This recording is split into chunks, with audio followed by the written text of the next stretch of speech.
Assalamualaikum warahmatullahi wabarakatuh dan salam sejahtera. Aku Soleh Daim aka Sol dan aku ulas buku untuk korang.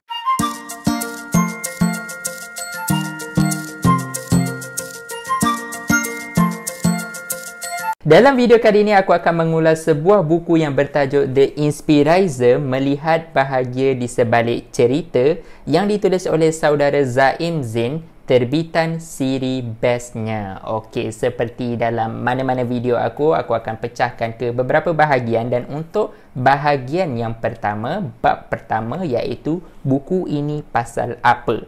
Okey, buku ini merupakan himpunan kisah-kisah ringkas yang penuh dengan pengajaran untuk kita semua saling belajar dan tak kurang juga untuk kita mengambil inspirasi daripadanya. Okey, itu untuk bahagian yang pertama. Memang senang. Okey, untuk bahagian yang kedua, iaitu kenapa korang kena baca buku ini. Dua sebab kenapa korang kena baca buku ini. Sebab yang pertama, buku ini merupakan salah satu bacaan terbaik untuk korang atasi reading slump. Okey, reading slump ni, kalau korang tak tahu, reading slump ni adalah fasa di mana sang pencinta buku ataupun orang yang minat membaca buku mengalami perasaan tak semangat untuk membaca buku. Dia berasa jemu untuk membaca buku. Staminanya rasa kekeringan. Walhal selama ni dialah seorang yang pencinta buku. Maka disebabkan itulah, semasa seseorang individu tersebut berada dalam fasa reading slump, dia perlu melakukan sesuatu ataupun membuat benda-benda yang ringan untuk dia mengembalikan semula semangatnya. Oleh kerana buku ini merupakan sejenis bacaan yang ringan, disebabkan itulah aku katakan buku ini salah satu bacaan yang terbaik kalau korang berada dalam fasa reading slump.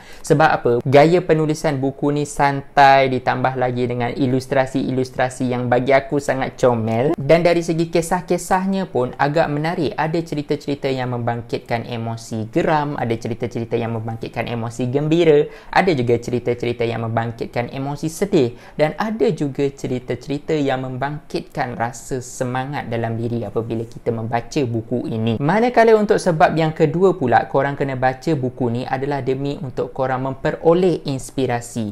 Aku katakan jujurlah, dalam buku cerita kisah-kisah yang dihimpunkan dalam buku ni, ada satu kisah yang paling aku tak boleh lupakan, dan kisah tersebut aku akan sampaikan pada bab yang keempat nanti. Jadi kalau korang nak tahu bab tersebut, korang boleh langkau dekat kod masa di bawah. Buat masa sekarang aku belum berhajat nak kongsikan lagi, sebab kita perlu pergi ke bab yang ketiga, iaitu buku ini ditulis untuk siapa.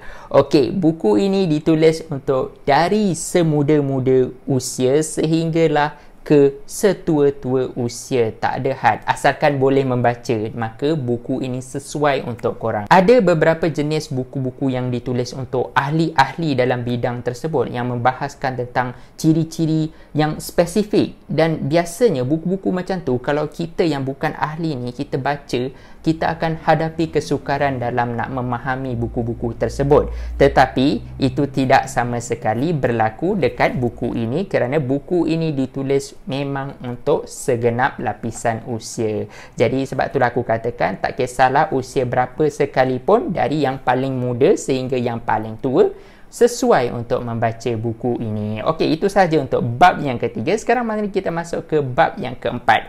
Okey, bab yang keempat ni yang tadi aku maklumkan dekat korang, aku akan berkongsi satu kisah daripada buku The Inspirizer ni. Kisah yang paling aku tak boleh lupakan lah. Kisah yang begitu menyentuh hati aku satu hal, dan aku rasa aku akan ingat cerita ni insya-Allah sampai bila-bila, sebab pengajaran dia tu memang dekat sangat dengan diri aku. Kisahnya macam ni, seorang tukang pandu yang bernama Pak Hasan, maaf aku lupa namanya, tapi Pak Hasan lah. Okey, tukang pandu ni dia ada seorang majikan, dan dia ceritakan majikan ni seorang yang hartawan. Tetapi menurut Pak Hasan ni, majikan dia ni agak sombong. Sebab apa? Sebab setiap kali, setiap pagi nak hantar beliau pergi ke tempat kerja, menaiki kereta sebab dia kan tukang pandu kan.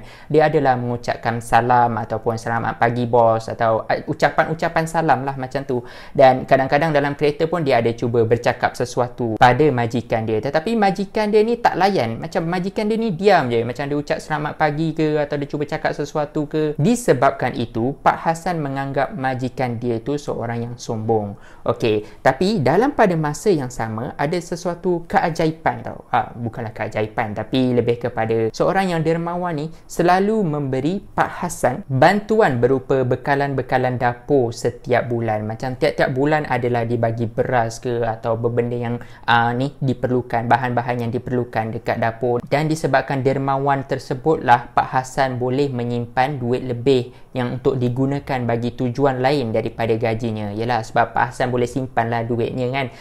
Dah tak payah keluar untuk perbelanjaan bulanan barang-barang dapur, betul tak? Kemudian ditakdirkanlah satu hari majikan tersebut meninggal dunia. Dan apabila majikan tersebut meninggal dunia, Pak Hassan perasan satu benda, iaitu orang yang memberi sedekah kepada beliau tersebut sudah berhenti memberi sedekah, iaitu bantuan berupa bahan-bahan dapur lah. Dan disebabkan itu Pak Hassan mengalami sedikit kesusahan lah. Macam duit-duit yang dahulunya boleh digunakan untuk beli macam-macam barang yang lain tapi terpaksa digunakan untuk membeli bahan-bahan dapur tersebut. Dan atas sebab kesusahan tersebut, Pak Hassan ni menekat untuk berjumpa dengan isteri kepada majikan tersebut untuk meminta sedikit bantuan lah. Dari situlah Pak Hassan tahu bahawa insan yang selama ini memberi sedekah kepada beliau adalah majikannya. Dan dari situlah dia mula tersentuh tau. Akan tetapi dia tetap menganggap majikannya tu sombong. Yelah, sebab dah bagi salam, dah cuba cakap tapi tak dilayankan. Dan kemudian ditakdirkan Pak Hassan tersebut berjumpa dengan anak majikan itu dan berlakulah beberapa interaksi antara mereka. Dan barulah Pak Hassan tahu bahawa majikannya selama ini seorang yang ada masalah pendengaran. Jadi selama ni Pak Hassan cuba bercakap apa semua tu bukanlah majikannya sombong tak nak layan, tetapi apa yang berlaku adalah majikannya tak mendengar dia sebab majikan dia tu ada masalah pendengaran. Dan dari situlah Pak Hassan akhirnya tersentap. Dia macam tersedar lah. Rupa-rupanya selama ni dia dah bersangka buruk terhadap majikannya. Dan dianggap bahawa majikannya seorang yang sombong, padahal majikannya seorang yang ada masalah pendengaran. Jadi tak dapat nak membalas sebab dia tak dengar nak balas macam mana kan.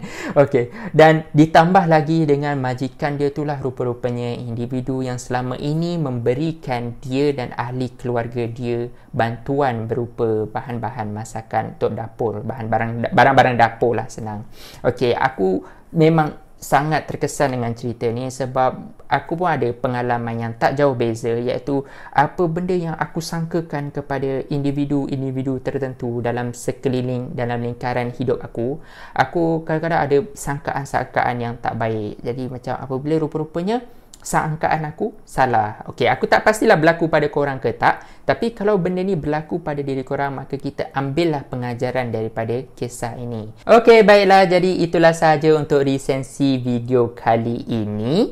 Maka aku boleh katakan kalau contoh aku boleh bagi daripada 5 bintang, aku akan beri 4/5 bintang. Kerana apa? Kerana aku memang menikmati saat-saat aku membaca buku ni. Kisah-kisah dia pun menarik dan dia banyak memberi aku inspirasi dan pengajaran, terutama sekali dekat kisah yang aku dah sampaikan pada korang. Okey, itulah sahaja untuk video kali ini. Terima kasih banyak kerana menonton.